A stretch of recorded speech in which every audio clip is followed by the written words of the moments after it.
The Lakers are sitting on a powder keg right now. LeBron's agent, Rich Paul, reportedly got into a heated confrontation with the camps for both Luka Doncic and Austin Reeves. It all sparked from a bizarre comment Paul made suggesting the team should ship one or both of them out of town. If it were up to me, I'd seriously look at moving Luka. I could get a massive haul for him. Honestly, having him and Austin on the floor together feels redundant. I'm cool with whatever happens. But that soundbite was just scratching the surface. It ignited a massive argument, so intense that people actually had to step in and separate everyone. And trust me, he didn't stop there. Rich Paul went on a full-blown media blitz, tearing into Luka and Reeves while spinning narratives designed to shield LeBron. I've dug into the details and the full context, and I'm telling you, this drama could seriously derail LeBron's final chapters in the NBA. We need to be real about this. This situation is completely off the rails. It's not normal behavior for an agent. It's not standard for the league, and it's definitely not what you want for a franchise that should be chasing rings, not dodging PR disasters. Agents aren't supposed to be main characters. If you recognize an agent's voice, that's usually a red flag. Their entire job is to operate in the shadows, secure the bag for their clients, and keep the noise away from the locker room. The best ones move in silence and let the player's game speak for itself. Just look at a guy like Jeff Schwartz. He reps Nikola Jokic and a ton of key rotation guys across the league. But you never see him hopping on podcasts to critique roster construction or throw shade at the Joker's teammates. It's not that he doesn't have opinions, it's that he understands his role is to stabilize the environment, not blow it up. Rich Paul is doing the exact opposite. He's constantly grabbing the mic, offering unsolicited hot takes about guys he doesn't even represent. We're talking about players sharing a locker room with his top client. Guys whose performance is directly tied to the Lakers' chemistry. That dynamic was already a ticking time bomb. But once reports surfaced that this spilled over into an actual physical confrontation on the court, it stopped being just a rumor. Just take a second to process how insane this is. You have an agent openly scouting and critiquing his client's teammates, painting Luka Doncic and Austin Reeves as the villains. Yet, strangely, he never brings up LeBron's role in the mess. Rich Paul is basically moving like a shadow general manager who never has to face the music for his bad calls. He acts as a human shield for James, deflecting blame onto everyone else while keeping LeBron's hands clean. Even Leon Rose, back when he was an agent before running the Knicks, was known as a shark, but he moved with discretion. He fought for his guys, sure, but he didn't do it by lighting fires in the press and letting everyone else choke on the smoke.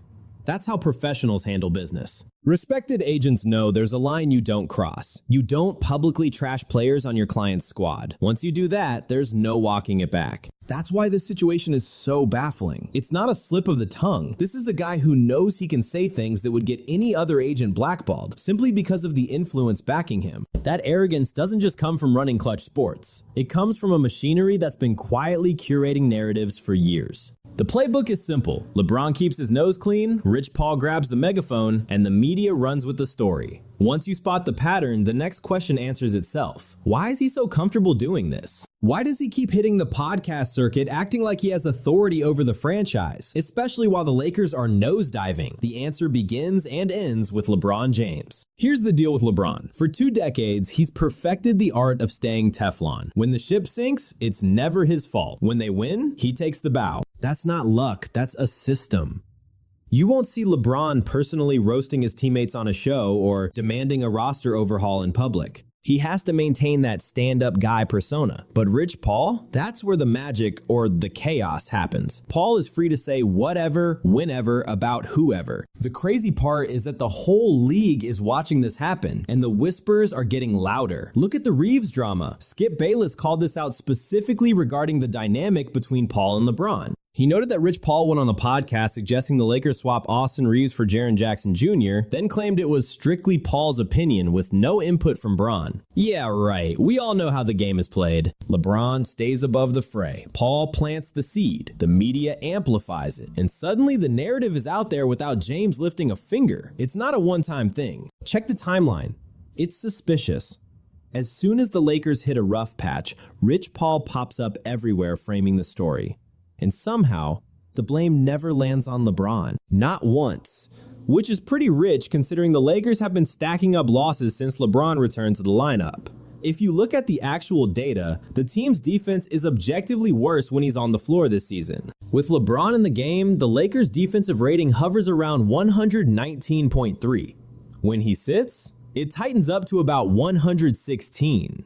That's a difference of roughly 2.5 points per 100 possessions. It might sound small, but in the NBA, that's the gap between a lottery team's defense and a contender. And there's more. The team actually wins more often without him. They've gone 11-5 when he sits, compared to just 8-5 when he plays. You'd think the issue would be obvious. So why does Paul hop on another mic and trash not just Reeves or Luka, but the entire roster? He basically claimed the squad isn't built to compete. He said, "I personally don't think the Lakers are good enough to be contenders right now." Then he asked, "When you say contenders, what do you mean?" He flat out said he doesn't see them making the Western Conference Finals. It's a special kind of delusion to blame everyone except the 41-year-old who won't retire and is statistically dragging the team down. Bottom line, Rich Paul is operating unlike any other agent in the business. He's weaponizing the media to protect LeBron's brand and legacy while manipulating the narrative. All the while, LeBron gets to stay silent. It was during one of these podcast appearances that Paul dropped a bombshell that shook the league. It wasn't just the words, it was the target. He bluntly stated, "Luka doesn't play defense." He didn't sugarcoat it. He literally said it just like that. He didn't say Luka needs to improve. He framed it as a fatal flaw, ignoring the fact that Luka is carrying the scoring load and orchestrating the offense at an elite level. Remember the timing I mentioned? He took it a step further by praising Anthony Davis, the guy shipped out to acquire Luka, labeling him the true defensive anchor needed for a ring. Think about the subtext. He's essentially looking at Luka and saying, "You're the problem, pal." And the comedy writes itself here. Paul also heaped praise on Nico Harrison, the GM who pulled the trigger on that trade. He acted like Harrison was a genius, treating the "defense wins championship" slogan like some brilliant revelation that justified trading away a generational offensive talent like Luka. The irony is painful. Harrison got fired just a few months ago after the Mavericks brass realized they blew it by making that trade. To make matters worse, the Mavericks are currently falling apart without Luka. They're stuck in the bottom half of the West, desperate to save their season after losing the league's most dynamic scorer. Meanwhile, Luka is over in LA putting up 37 points, 9 assists, and nearly 8 boards a night. The guy is undeniably a superstar, but Paul is absolutely fixated on dying on this hill regarding his defense. At the same time, he is painting AD as the golden ticket for a championship, totally glazing over the fact that Davis is not the defensive wall he used to be, and the Mavericks are struggling to get stops even with him. Rich Paul is nitpicking stats to drag Luka down. The terrifying part, this narrative spinning actually works. It is not just petty shots. It is calculated warfare designed to signal everyone, from the league office to potential free agents, that the Lakers' future is on shaky ground. And while Paul takes the heat, LeBron sits safely in the eye of the storm, untouched.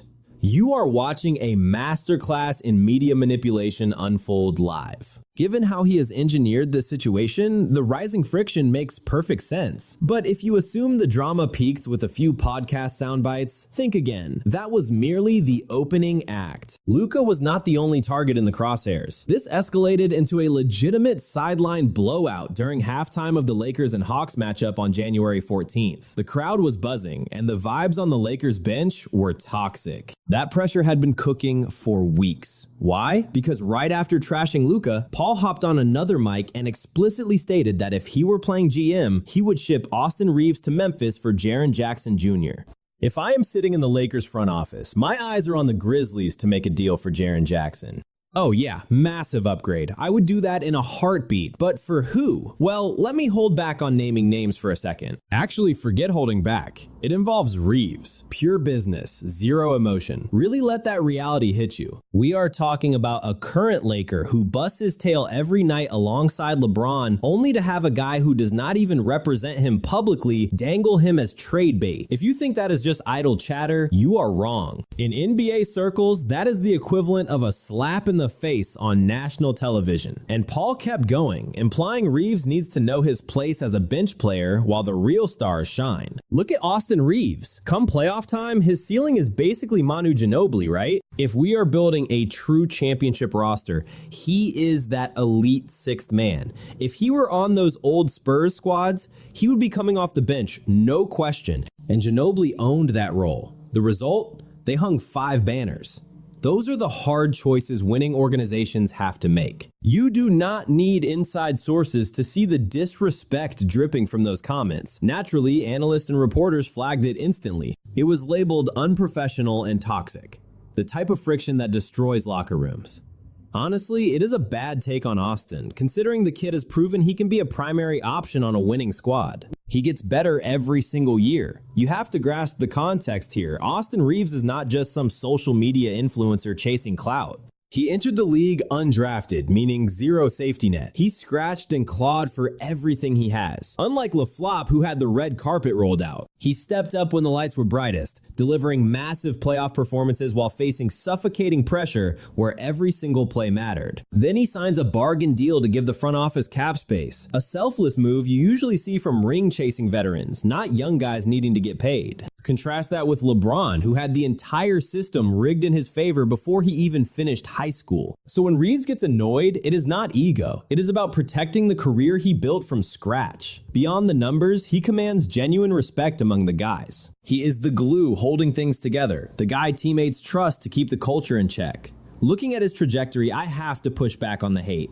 He has absolutely earned his starting spot. The guy is a household name now, and he hasn't even hit his ceiling yet. Demoting a player like that to the bench in the media is going to breed bad blood, and since Reeves is not signed to Clutch Sports, it is obvious why Rich Paul feels safe taking shots at him. Combine that underlying friction with these fresh, targeted insults. During the break at the Hawks game, Reeves' agent Reggie Berry decided he had heard enough. He confronted Paul near half court, and witnesses say it got heated enough that staff had to physically intervene. That dust-up made one thing crystal clear. Paul's media spin wasn't just harmless chatter anymore. It was actively poisoning the team's chemistry. This is why the camps for Luka and Reeves had to clap back. This explosion was inevitable. The pressure had been redlining for months. Regarding Luka, the narrative about his defense was already a heavy cloud following him long before Paul opened his mouth. Major voices like Zach Lowe have taken massive swings at his defensive effort, which is par for the course when you are an offensive juggernaut carrying a team and opponents are headhunting you. That reputation sticks. Analytics from the last postseason revealed teams were hunting him on switches, with Jaden McDaniels posting a 68.8% effective field goal shooting against him. Critics weaponized that data, conveniently ignoring his offensive dominance and the gritty rebound work other stars refuse to do. But when the shots are fired from inside LeBron's inner circle, it hits differently. That is calculated toxicity. Luka has actually shown legitimate improvement on that end recently, yet seeing that narrative weaponized by the agent of the supposed team captain, that is a bad look. Shifting gears to Reeves, nobody handed this kid anything. He went undrafted in 2021 and had to fight tooth and nail just to make the roster. He surged from obscurity to dropping 20 points a night in the 2024 season, frequently leading the Lakers in scoring while being one of the league's most efficient snipers. The man defines the word hustle. Imagine grinding that hard only to hear someone float your name in trade rumors or demand you sit on the bench. He wasn't a scrub, he was putting up borderline all-star numbers. Everyone from the fan base to head coach JJ Redick argued he deserved an all-star nod based on his massive leap in production. This isn't a random event though. To grasp how Paul and LeBron have operated unchecked for 2 decades, you need to examine the machine they built. The ascent of Rich Paul and the shadow influence of LeBron's camp have fundamentally altered the league's landscape. Paul didn't just spawn into the league as a power broker. We are talking about a guy selling throwbacks out of his trunk in Cleveland, hustling until fate bumped him into LeBron James back in 2002. James was just 17, but already a global icon. Paul saw a lane to not just represent the talent, but to become the talent behind the scenes. That single interaction set off a chain reaction that would rewrite the NBA rulebook. Jump ahead a couple of years, and Paul splits from his old agency to launch Clutch Sports. But he didn't just stay in his lane as a standard rep. He morphed into a brand architect and a puppet master in the media. Folks in the league are genuinely terrified of him because he wields the same hammer as LeBron. By the mid-2010s, Clutch Sports wasn't just another agency. It was the undisputed heavyweight champion of the NBA. A huge part of that dominance came from having King James on the roster. With that kind of backing, the regulations started looking more like suggestions. The NCAA actually panicked and tried to implement the so-called Rich Paul rule, demanding agents hold a bachelor's degree. You can guess how that played out. Since Paul didn't have that piece of paper, which, let's be real, wasn't exactly a shocker, it became a standoff. He and Braun flexed their muscles and bullied the organization into scrapping the policy entirely. But the rabbit hole goes deeper. Whispers started circulating that Paul would shield his marquee talent while leaving the smaller guys out to dry. He moved with this swagger that screamed he knew the truth. He and LeBron were the ones actually pulling the strings behind the curtain. Jeff Teague actually blew the lid off this on a podcast. He said if you dare speak ill of Braun, you get these mysterious phone calls telling you to cool it because they know where the bodies are buried. Basically, nothing slips past that camp. They are the unofficial commissioners. The league offices aren't in charge, Clutch is. This isn't just internet hype, it's the conversation happening in every back channel. Even heavy hitters like Charles Barkley have put them on blast, accusing them of strong-arming franchises and hijacking narratives. Everyone knows the playbook. They engineer trades to specific destinations regardless of what the team wants. That is the Clutch Sports signature move. Absolutely. Just look at the Anthony Davis saga. It is crystal clear. For 2 decades, LeBron has had an unprecedented grip on building rosters, picking coaches, and acting as the de facto general manager. Just look at the carnage left behind with Russell Westbrook, David Blatt, or Frank Vogel. If you aren't useful to the king and his agent anymore, you get shipped out or benched. Meanwhile, James plays innocent, acting oblivious while his entourage handles the demolition. The pattern is undeniable. Do you recall the Nerlens Noel disaster? Reports say Paul advised him to reject a $70 million deal, only to ghost him right after. Noel's stock plummeted. That is the perfect example of how the mid-level guys are treated like disposable assets. Then you have the Anthony Davis situation, where his public demand for a trade resulted in a $50,000 slap on the wrist. It was obvious Paul was pulling the strings in the press, but the association looked the other way. Apparently, the rules applied to everyone except LeBron's inner circle, which is wild to me. Also, consider Mark Termini, the industry vet who slapped Paul with a lawsuit for nearly $5 million in unpaid commissions. That dispute even covered some of LeBron's contracts, adding to a laundry list of legal headaches. The entire Bronny James draft selection was orchestrated from the top down. Let's be honest, Bronny is a developing prospect, yet he leaps over more qualified talent to land on his dad's squad? Exactly, so this puts the Los Angeles Lakers in a very precarious position. The roster is stacked with talent and should be performing at a much higher level than the product on the floor. But the noise surrounding Clutch Sports isn't just a distraction. It is a cancer in the locker room that will metastasize if left unchecked.